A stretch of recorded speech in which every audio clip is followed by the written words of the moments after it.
ჩემი აზრით ბიზინა და მიშა უბრალოდ ერთმანეთს ასაზრდოებენ და მათ ბრძეულად ყავთაყვანილი საქართველო.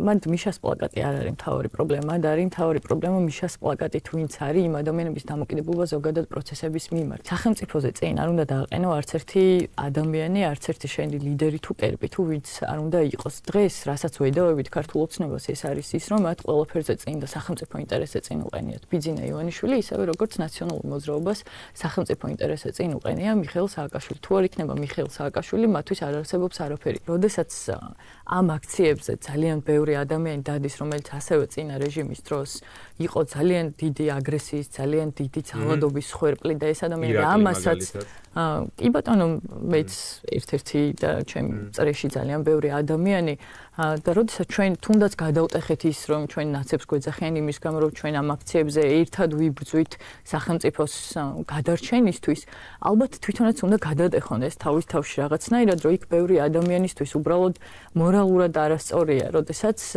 ადამიანი, რომელმაც ცხოვრება დაუნგრია, მაგ ადამიანის პლაკატის წინ არ უნდა დგომა, ხო, ეგ ლოგიკურია. ეხლა ეგ არის მთავარი პრობლემა, რომ სააკაშვილამდე არ უნდა დავიყვანოთ ეს არც ეს აქცია და არც არავისამდე არ უნდა დავიყვანოთ. ეგ არის ამ ყველაფრის მთავარი აზრი და ეს ნაციონალურ მოძრაობას კარგად უნდა გაიაზროს და გაიგოს. ოცნებაში დღეს ყავთ საყრდენად, ვინც ყავდა ნაციონალურ მოძრაობას, ხშირ შემთხვევაში საყრდენად. ის ადამიანები, ვინც რეჟიმს ქმნიდნენ, ეს არის პრობლემა. ეს რეჟიმის შემქმნელი ადამიანები, ვინც წინა რეჟიმის დროსაც იყვნენ ამ რეჟიმის ძლიერი ბერკეტები და დღეს გადმოპორტირებული ყავს ქართულ ოცნებას და ეხლაც ამ რეჟიმს აძლიერებენ, ეს არის ჩვენთვის პრობლემა.